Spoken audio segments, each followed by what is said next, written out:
Hello student, आज के lecture में हम इंक्रीमेंट और डिक्रीमेंट ऑपरेटर समझने का प्रयास करेंगे। इस ऑपरेटर में कुछ बारीकियां होती हैं, इसलिए कई बार स्टूडेंट को जब इसको परफॉर्म करते हैं, इसका प्रोग्राम बनाते हैं, तो वो कुछ गलतियां कर देते हैं। तो थोड़ा ध्यान से इसको समझने का प्रयास करें। देखिए, इंक्रीमेंट ऑपरेटर के लिए आपको 2 प्लस लगाने होते हैं और डिक्रीमेंट ऑपरेटर के लिए आपको 2 बार माइनस का साइन लगाना होता है। ठीक, जैसे कि प्लस के लिए 1 बार प्लस लगाते हैं, माइनस के लिए माइनस। ठीक, नॉट ऑपरेटर के लिए हम एक्सक्लेमेटरी साइन का यूज करते हैं, एंड ऑपरेटर के लिए हम 2 बार M% का साइन लगाते हैं। ठीक है, इसी तरह से इंक्रीमेंट ऑपरेटर के लिए 2 बार प्लस और डिक्रीमेंट के लिए 2 बार माइनस का यूज किया जाता है। अब ये काम क्या करता है, देखिए ये क्या कहता है कि इंक्रीज और decrease value of variable by 1। ठीक, यानी कि ये क्या करेगा, या तो किसी वेरिएबल की वैल्यू को 1 से बढ़ा देगा या किसी वेरिएबल की वैल्यू को 1 से घटा देगा। ठीक, तो यहाँ ध्यान देने वाली बात यह है कि पहली बात तो सिर्फ किसकी वैल्यू को चेंज करता है, वेरिएबल की। ठीक, और अगर आपने इंक्रीमेंट ऑपरेटर यूज किया है तो क्या करेगा, उस वेरिएबल की वैल्यू 1 से बढ़ा देगा। यानी कि ये भी हम कह सकते हैं कि ये सिर्फ इंटीजर वेरिएबल पर ही काम करता है। ठीक, अगर आप फ्लोट वेरिएबल पर इसका यूज करोगे तो ये काम नहीं करेगा, क्योंकि ये वैल्यू को एक इंटीजर वैल्यू से ही इंक्रीज और डिक्रीज कर रहा है। तो जैसे आपने एक इंटीजर वेरिएबल लिया n और उसकी वैल्यू सेट की 5, और अगर आप n पर इंक्रीमेंट ऑपरेटर लगाए थे हो प्लस प्लस, ठीक, तो क्या करेगा, n की वैल्यू को 6 कर देगा। और अगर आप उस पर डिक्रीमेंट ऑपरेटर लगाए थे हो माइनस माइनस, तो वो n की वैल्यू को क्या कर देगा, 4 कर देगा। यानी कि उस वेरिएबल की वैल्यू को 1 से बढ़ा देता है इंक्रीमेंट के केस में और 1 से घटा देगा डिक्रीमेंट के केस में। दूसरी बात कि ये यूनरी ऑपरेटर है, क्योंकि इसके साथ सिर्फ एक ही ऑपरेंड यूज होगा। ठीक, तो यूनरी ऑपरेटर है और can only applied with variable. ठीक, तो ये हम चर्चा यहाँ कर चुके हैं कि इसको आप सिर्फ वेरिएबल पर ही अप्लाई कर सकते हो। ठीक, आप ऐसा नहीं कर सकते कि 10 और 10 के साथ लिख दिया प्लस प्लस, तो गलत है, क्योंकि 10 तो क्या है, कांस्टेंट है, और आप कह रहे हो कि 10 की वैल्यू क्या हो जाए 11, वो पॉसिबल नहीं है। तो ये हम जानते हैं वेरिएबल क्या होता है, जिसकी वैल्यू वेरी करती है, चेंज हो सकती है। तो ये जो वेरिएबल, ये जो ऑपरेटर है, सिर्फ और सिर्फ वेरिएबल के साथ ही अप्लाई होते हैं। ठीक, तो एग्जाम्पल यहाँ दिया हुआ है कि आप इसको इस तरह समझ सकते हो कि अगर आपने लिखा n प्लस प्लस, तो इसका मतलब क्या है, n equal to n minus 1। ठीक, यानी कि आप n प्लस प्लस लिख रहे हो तो किस तरह से ट्रीट हो रहा है, n equal to n plus 1। यानी कि अगर n की वैल्यू पहले अगर 5 थी तो यहाँ क्या आ जाएगा, 5 प्लस 1 6, और वो वैल्यू किस में चली जाएगी, n में, तो n की वैल्यू क्या हो जाएगी 6। सेम k माइनस माइनस, ठीक, तो k equal to k minus 1। ये कैसे काम कर रहा है, k equal to k minus 1। k की वैल्यू अगर क्या थी 5, तो 5 माइनस 1 क्या हो जाएगा 4, और 4 किस में चला जाएगा, k के अंदर। ठीक, तो ये आप देख सकते हो कि इंक्रीमेंट और डिक्रीमेंट ऑपरेटर कैसे वेरिएबल की वैल्यू को 1 से इंक्रीज कर रहा है और 1 से डिक्रीज करता है। ठीक, अब यहाँ देखिए सबसे इम्पोर्टेंट क्या है कि ये जो इंक्रीमेंट और डिक्रीमेंट ऑपरेटर है, इसकी टोटल 2 फॉर्म्स होती हैं। ठीक, एक प्रीफिक्स और एक पोस्टफिक्स। यानी कि ये है तो यूनरी ऑपरेटर, पर ये जो ऑपरेंड है उसके आगे भी आ सकता है और उसके पीछे भी आ सकता है। कैसे, जैसे कि यहाँ आपने लिखा n प्लस प्लस, तो आप चाहते तो यहाँ पर आप ऐसे भी लिख सकते थे प्लस प्लस n। ठीक, प्लस प्लस n, ठीक, आप ऐसे भी लिख सकते थे। ठीक है, तो प्लस प्लस n और n प्लस प्लस दोनों का मतलब क्या है, यही है जो लिखा हुआ है कि आप प्लस प्लस को बाद में भी ला सकते हो, तब भी वो क्या करेगा, n की वैल्यू को 1 से इंक्रीज करेगा। आप प्लस प्लस को पहले लगा दोगे तब भी वो n की वैल्यू क्या करेगा, 1 से इंक्रीज करेगा। पर अगर ये बाद में लग जाता है, यानी कि पोस्ट, तो हम इसको क्या बोलते हैं, post fix increment decrement operator.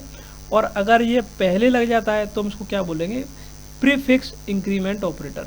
ठीक, इसी तरह से बिल्कुल माइनस में भी हम पोस्ट फिक्स और प्रीफिक्स को समझ सकते हैं कि अगर ये माइनस माइनस का साइन k के बाद लगा हुआ है तो ये क्या बन जाता है, पोस्ट फिक्स, और माइनस माइनस का साइन k के पहले लगा हुआ तो क्या बन जाता है, प्रीफिक्स। ठीक, तो ये देखिए ऑपरेटर प्लेस्ड बिफोर वेरिएबल, अगर आपने वेरिएबल से पहले लगाया, जैसे कि ये वेरिएबल है, इससे पहले आपने प्लस प्लस लगाया है, या वेरिएबल से पहले आपने माइनस माइनस लगाया है, तो ये क्या बन जाएगा आपका प्रीफिक्स ऑपरेटर, यानी प्रीफिक्स इंक्रीमेंट ऑपरेटर या डिक्रीमेंट ऑपरेटर।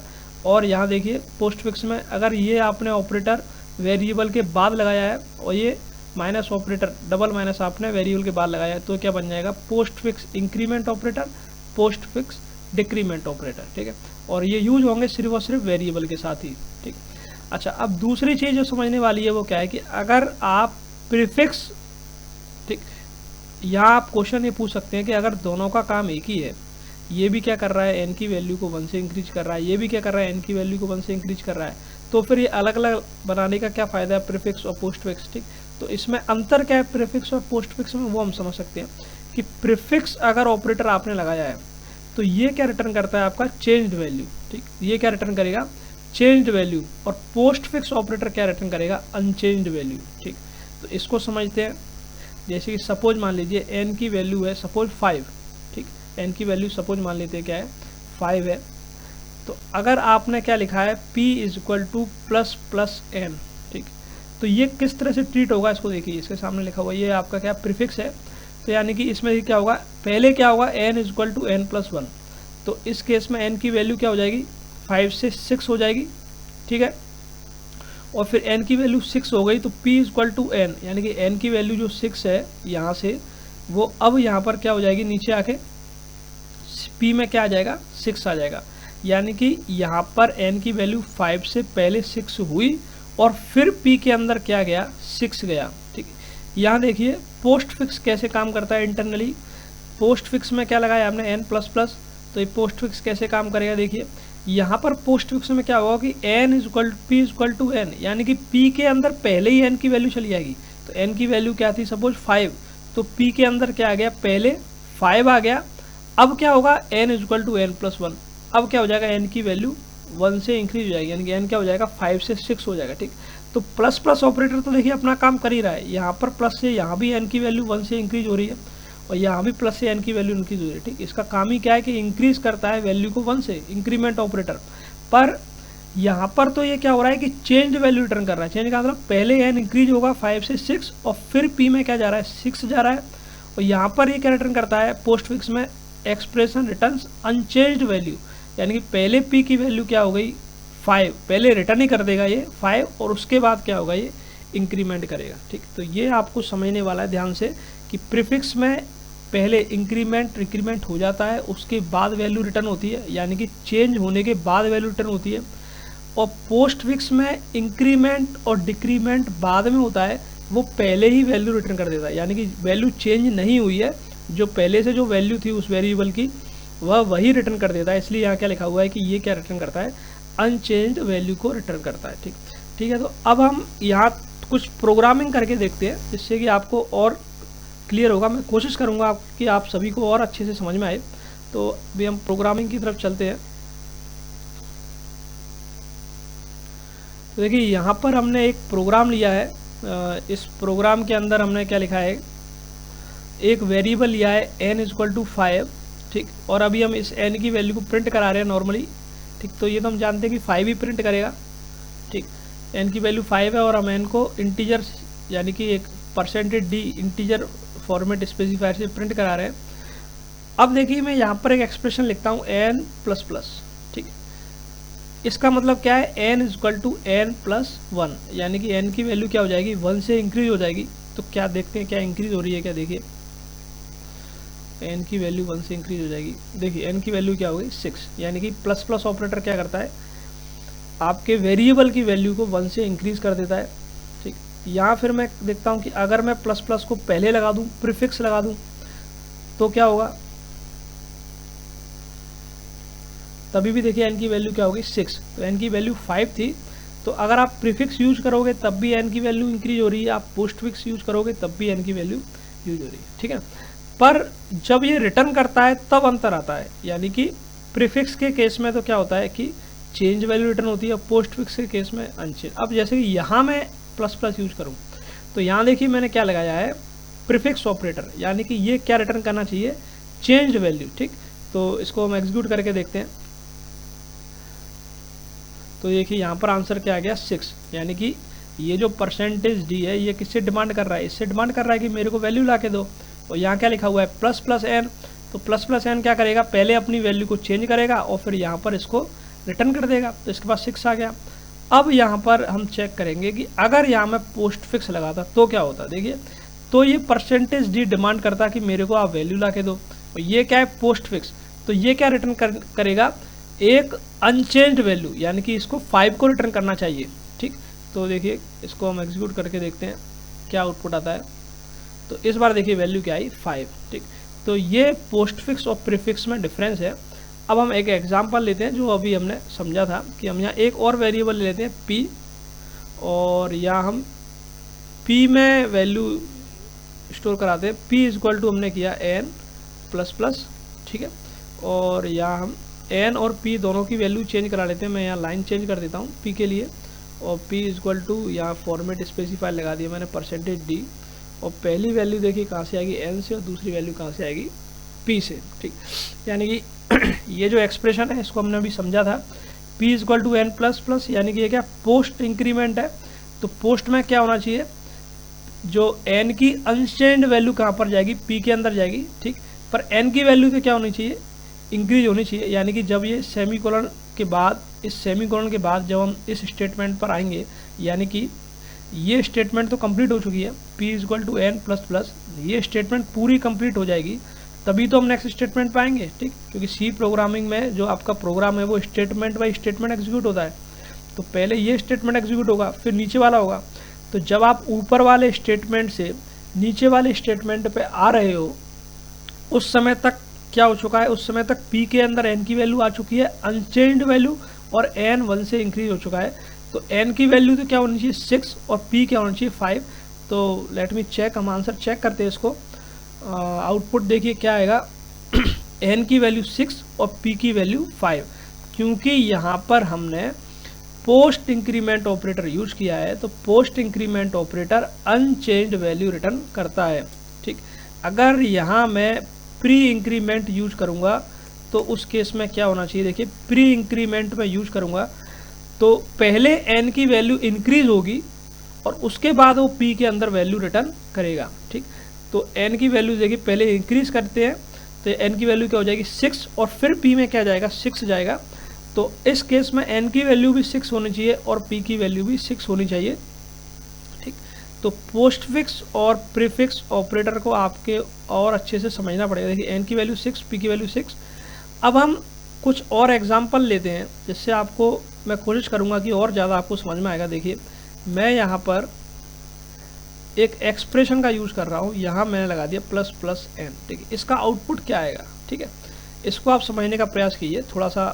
ठीक, तो इसके लिए मैं एक प्रेसिडेंस रूल लिख देता हूँ। ठीक, प्रेसिडेंस रूल का मतलब क्या होता है, जैसे कि हमने पढ़ा था कि अर्थमेटिक ऑपरेटर के अंदर जो मल्टीप्लाई है, डिवाइड है और मॉडुलस है, उनकी प्रायोरिटी ज़्यादा होती है किससे, प्लस से और माइनस से। तो इसको हम क्या बोलते हैं, प्रेसिडेंस रूल। यानी कि कई सारे ऑपरेटर किसी एक एक्सप्रेशन में आ रहे हैं, ये क्या आपकी एक्सप्रेशन है।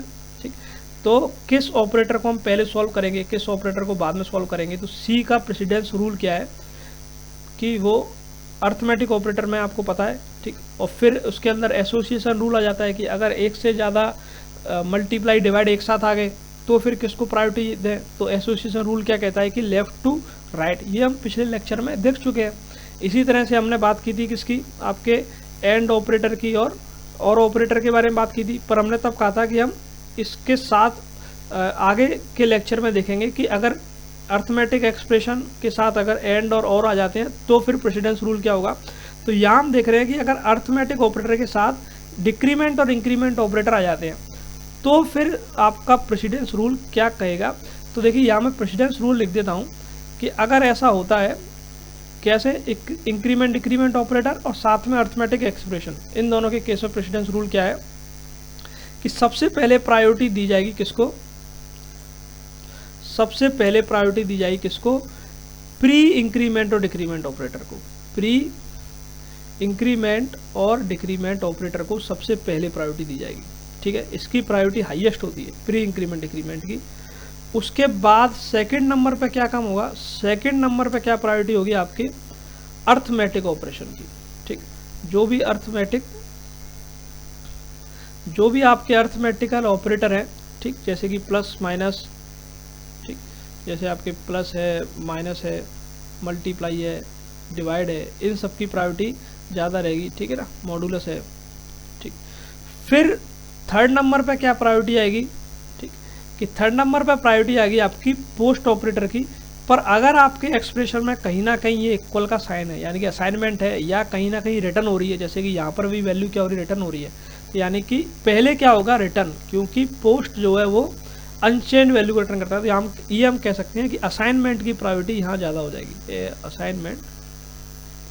असाइनमेंट ऑपरेटर की प्रायोरिटी ज़्यादा, यानी इक्वल की, यानी पहले वैल्यू असाइन हो जाएगी और फिर लास्ट में सबसे ज़्यादा प्रायोरिटी किसकी रहेगी, आपकी पोस्ट इंक्रीमेंट या फिर पोस्ट डिक्रीमेंट ऑपरेटर, ठीक है। अब इसको हम एग्जांपल से समझेंगे, आप इसको समझ। देखिए इस एग्जांपल में n की वैल्यू क्या है, देखिए 5, ठीक है, n की वैल्यू 5 है। अब हम इस एक्सप्रेशन पे आ जाते हैं, p equal to plus plus n, फिर एक अर्थमेटिक ऑपरेटर प्लस, और ये आपका डिक्रीमेंट ऑपरेटर, ठीक। सबसे हाई प्रायोरिटी किसकी है, प्लस प्लस ऑपरेशन किसकी, प्री की। तो यहाँ देखिए प्लस प्लस प्री कितने हैं, दोनों ही प्री है, यानी कि ये दोनों ही पहले एग्जीक्यूट होंगे।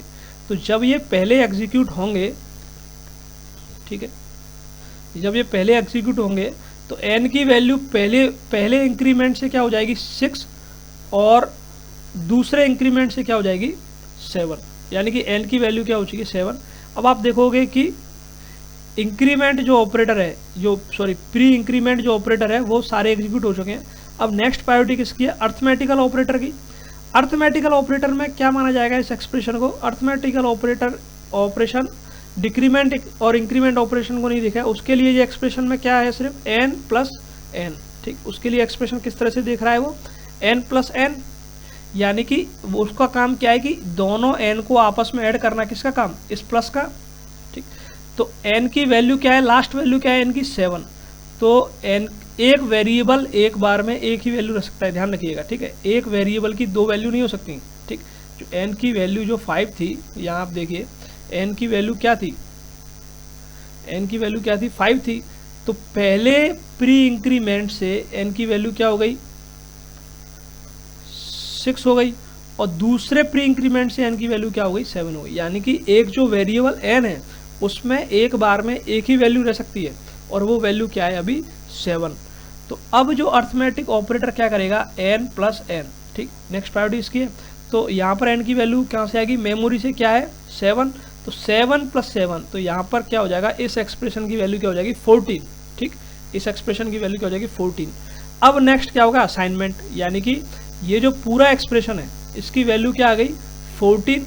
तो वो 14 वैल्यू किस में चली जाएगी, p के अंदर, क्योंकि p के अंदर क्या कर रहे हो आप, वैल्यू असाइन कर रहे हो, ठीक। तो क्योंकि यहाँ n की वैल्यू क्या थी 7, तो यहाँ ऑपरेशन क्या परफॉर्म हुआ 7 प्लस 7, ठीक। तो p की वैल्यू क्या होगी यहाँ पर 14। तो p में क्या चला गया, 14 चला गया। अब पोस्ट ऑपरेटर, तो इसके अंदर कोई भी पोस्ट ऑपरेटर नहीं है, तो ये एग्जीक्यूट नहीं होगा। तो एक बार इसका आउटपुट हम देख लेते हैं कि इसका आउटपुट क्या आना चाहिए, p की वैल्यू तो क्या आनी चाहिए 14, और n की वैल्यू क्या आनी चाहिए, लास्ट वैल्यू क्या है n की, देखिए 7। तो एक बार इसका आउटपुट हम देख लेते हैं। तो p की वैल्यू क्या है 14 और n की वैल्यू क्या है 7, ठीक। अब इसमें हम थोड़ा सा चेंज करेंगे और उससे काफ़ी चीज़ें आपको सीखने को मिलेंगी, ध्यान से इसको समझिए, ठीक। ये टॉपिक में थोड़ी सी बारीकियाँ हैं, इसलिए कई बार स्टूडेंट से गलतियाँ होती हैं। इस बार मैंने क्या किया है, इसके अंदर एक n के साथ तो लगाया है प्री इंक्रीमेंट ऑपरेटर, और एक n के साथ पोस्ट इंक्रीमेंट, ठीक। आप डिक्रीमेंट ऑपरेटर भी यूज़ कर सकते हो, उसके एग्जाम्पल भी हम करेंगे, ठीक है। तो यहाँ देखिए n की वैल्यू अभी हम क्या लेके चले हैं, 5 लेके चले हैं, ठीक। n की वैल्यू अभी 5 है। अब प्री या इस सब मैं यहाँ से हटा देता हूँ, ठीक है।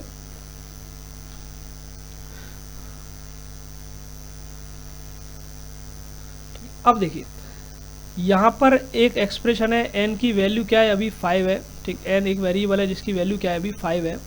CR से स्क्रीन क्लियर हुई। p इज इक्वल टू एक एक्सप्रेशन, यहाँ आपको क्या मिली एक्सप्रेशन सॉल्व करने के लिए ये आपके प्रेसिडेंस रूल है। प्रेसिडेंस रूल क्या कहता है कि पहले एक्सप्रेशन में आपके जितने भी प्री ऑपरेशन हैं आप उनको परफॉर्म कीजिए। तो देखिए इस एक्सप्रेशन में कितने प्री ऑपरेशन है, एक, ये एक है, ठीक। ये तो पोस्ट है, प्री है, तो इसको परफॉर्म करेंगे। तो ये क्या करेगा, उस वेरिएबल की वैल्यू को 1 से इंक्रीज कर देगा। तो n की वैल्यू 5 से क्या हो जाएगी 6, ठीक। तो ये n की वैल्यू क्या कर रहा है यहाँ पर 6 कर रहा है, यानी कि n जो वेरिएबल है उसकी वैल्यू 5 से हट के क्या हो चुकी है 6 हो चुकी है। ठीक है, और कोई इंक्रीमेंट ऑपरेटर नहीं है तो ये काम हो जाएगा। दूसरा क्या बोलता है अर्थमेटिकल ऑपरेटर, कि अब क्या काम है अर्थमेटिकल ऑपरेटर इसको कैसे ट्रीट कर रहा है n प्लस n।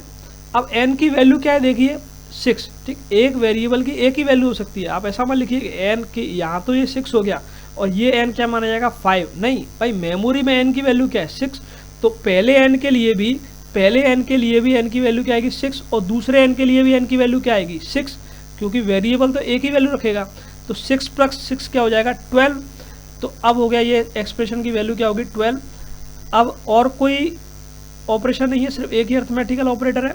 फिर देखिए यहाँ पर क्या हो रहा है असाइनमेंट, यानी कि अब 12 किस में असाइन हो जाएगा p के अंदर, तो p के अंदर क्या आ जाएगा यहाँ पर 12। ठीक, तो अब असाइनमेंट हो गया। अब उसके बाद क्या होगा, अब सॉल्व पोस्ट ऑपरेशन। ठीक, अभी तक देखिए ये टर्मिनेट नहीं हुआ है, जब ये टर्मिनेट हो गया इसका मतलब क्या है कि इस एक्सप्रेशन के अंदर सारे के सारे ऑपरेशन परफॉर्म हो चुके हैं। पर टर्मिनेशन से पहले अभी इसमें पहला काम क्या हुआ है इंक्रीमेंट, दूसरा अर्थमेटिक ऑपरेटर, तीसरा असाइनमेंट का काम हुआ है यानी कि रिटर्न करने का काम हुआ है, और अब लास्ट क्या बचा है पोस्ट क्या करेगा n की वैल्यू को 1 से इंक्रीज कर देगा, यानी कि जो n की वैल्यू क्या है अभी लास्ट वैल्यू क्या है 6 है, उसको क्या कर देगा ये 7, यानी कि n जो वेरिएबल है उसमें वैल्यू क्या हो जाएगी 7। ठीक, अब इस एक्सप्रेशन के अंदर सारे काम हो चुके हैं। टर्मिनेशन स्टेटमेंट से हम नेक्स्ट स्टेटमेंट पे आएंगे प्रिंट एफ, जो क्या बोल रहा है कि n की वैल्यू प्रिंट कीजिए कहाँ से n से, और p की वैल्यू क्या कीजिए p से। तो n की वैल्यू क्या है 7 और p की वैल्यू क्या है 12, तो यही आंसर आना चाहिए हमारा। ठीक, देखिए n की वैल्यू क्या है 7 और p की वैल्यू 12। ठीक, अब इसके अंदर हम और थोड़ा सा चेंज करेंगे। ठीक, इस बार मैंने तीनों ही क्या लिए प्री लिए, तो देखिए क्या होगा, सबसे पहले प्री होगा। तो प्री के केस में क्या होने वाला है आपको पता है कि n की वैल्यू 5 है, तो पहले प्री से n की वैल्यू क्या हो जाएगी 6, दूसरे प्री इंक्रीमेंट से क्या हो जाएगी 7 और तीसरे से क्या हो जाएगी 8, यानी कि n की वैल्यू 5 से चेंज होकर क्या हो चुकी है 8। ठीक, अर्थमेटिकल ऑपरेटर इस तरह से इस बार किस तरह से काम कर रहा है n प्लस n, तीन प्लस कर रहा है, तो ये n की वैल्यू क्या है लास्ट 8, तो 8 प्लस 8 प्लस 8 इस तरह से काम करेगा। तो ये एक्सप्रेशन का रिजल्ट क्या आ जाएगा 24। असाइनमेंट में क्या आना चाहिए 24, और क्योंकि कोई भी पोस्ट नहीं है तो यहाँ पर कोई भी पोस्ट ऑपरेशन परफॉर्म नहीं होगा। एक्सप्रेशन कंप्लीट हो चुकी है, तो n की लास्ट वैल्यू क्या है 8 और p की लास्ट वैल्यू क्या है 24। ठीक, तो रिजल्ट में क्या आना चाहिए 8 और 24। फिर मैं यहाँ पर थोड़ा सा चेंज करके आपको बताता हूँ। ठीक, मैं सभी जगह यहाँ क्या कर देता हूँ पोस्ट लगा देता हूँ। ठीक, आप भी डिफरेंट एग्जाम्पल करके देख सकते हो डिक्रीमेंट के साथ और इंक्रीमेंट के साथ, और उसको समझने का प्रयास करें कि ऐसा कैसे क्या हो रहा है। तो देखिए यहाँ पर n की वैल्यू क्या है अभी स्टार्टिंग 5। अब यहाँ पर क्योंकि एक भी प्री इंक्रीमेंट नहीं है, ठीक, तो कोई ऑपरेशन नहीं होगा, n की वैल्यू क्या बनी रहेगी अभी तक 5 ही बनी रहेगी। और फिर हम कहाँ जाएंगे अर्थमेटिक एक्सप्रेशन पे। अर्थमेटिक एक्सप्रेशन क्या कह रहा है n प्लस n, और क्योंकि n की लास्ट वैल्यू क्या है 5 है, तो तीनों जगह n की वैल्यू क्या आएगी 5 ही आएगी। तो 5 प्लस 5 प्लस 5 15, 15। नेक्स्ट क्या काम होना है आपका असाइनमेंट, तो 15 किस में चला जाएगा आपके p के अंदर चला जाएगा। ठीक, अब यहाँ पर पोस्ट, तो हाँ पोस्ट है, तो पहला पोस्ट n की वैल्यू को क्या कर देगा 6, दूसरा पोस्ट n की वैल्यू क्या कर देगा 7, तीसरा पोस्ट n की वैल्यू क्या कर देगा 8। तो अब जाके n की वैल्यू क्या हो जाएगी 8। ठीक, तो जब अर्थमेटिक ऑपरेशन हुआ था तब तो n की वैल्यू क्या थी 5, पर क्योंकि पोस्ट ऑपरेशन सबसे लास्ट में होते हैं तो अब n की वैल्यू क्या हो जाएगी 8। ठीक, तो अब n की वैल्यू 8 हो गई। तो अगर अब हम सारे ऑपरेशन हो चुके हैं, अब प्रिंट करेंगे तो n की वैल्यू क्या है लास्ट 8 और p की वैल्यू क्या है 15। ठीक, तो इसको हम एग्जीक्यूट करके देखते हैं। n की वैल्यू 8 और p की वैल्यू 15। तो इसको आप समझ सकते हो कि किस तरह से प्री ऑपरेटर इंक्रीमेंट और प्री डिक्रीमेंट ऑपरेटर काम करते हैं। आप इसमें चाहो तो इस तरह से मैं एक और एग्जांपल इसमें करा देता हूँ प्लस प्लस। यहाँ मैंने एक इंक्रीमेंट ऑपरेटर लिया है और 2 डिक्रीमेंट लिए हैं, तो मेरे ख्याल से अब आप इसको ईजिली कर सकते हो कि सबसे पहले आपका क्या होना चाहिए प्री। तो इसके अंदर देखिए एक ही प्री है, तो एक प्री क्या करेगा n की वैल्यू जो 5 है उसको क्या कर देगा 6 कर देगा, ठीक।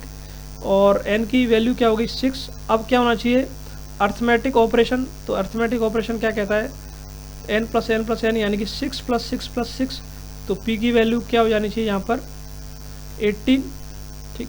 p की वैल्यू क्या होनी चाहिए 18। और अब जो बचे हुए दो पोस्ट ऑपरेशन है वो p की वैल्यू को पहला क्या करेगा 6 से बढ़ा के क्या कर देगा 7 और दूसरा बढ़ा के क्या कर देगा 8। तो जो n की जो लास्ट वैल्यू है वो क्या होनी चाहिए 8, ठीक। तो अगर आप प्रिंट करोगे तो n तो क्या आना चाहिए 8 और p क्या आना चाहिए आपका 18। तो ये चेक कर लेते हैं हम कि क्या n p, ठीक। देखिए n तो हर केस में क्या हो रहा है 8 ही आ रहा है, ठीक। क्योंकि जब आप इससे नीचे आओगे तो चाहे प्री लगाया हो चाहे पोस्ट लगाया हो उसका काम क्या है वेरिएबल की वैल्यू को 1 से इंक्रीज करता है, ठीक। अच्छा यहाँ पर आप सिर्फ ऐसे भी चेक कर सकते हो कि ये वेरिएबल अगर मैंने लिखा प्लस प्लस और 9 तो ये यहाँ पर एरर भी दे देगा, क्योंकि मैंने आपको बताया ये सिर्फ किस पे काम करता है वेरिएबल पे काम करता है। तो मैं इसको एग्जीक्यूट करूँगा तो देखिए यहाँ पर एक एरर आ गई, ठीक। ये बोला है कि एल वैल्यू रिक्वायर्ड, ठीक, यानी कि लेफ्ट वैल्यू रिक्वायर्ड, कि लेफ्ट में आपने कोई वेरिएबल नहीं लिखा है, ठीक है। तो ये एक वेरिएबल की डिमांड कर रहा है, तो इसको आप सिर्फ और सिर्फ वेरिएबल के साथ ही यूज कर सकते हो, ठीक है। अब इसको और इसके साथ हम कंबाइन करेंगे एंड और ऑपरेटर को, वहाँ पर भी कुछ प्रेसिडेंस रूल आएंगे, तो उनको हम एक अलग से लेक्चर बनाएंगे ऑपरेटर प्रेसिडेंस का, उसमें हम समझने का प्रयास करेंगे। धन्यवाद।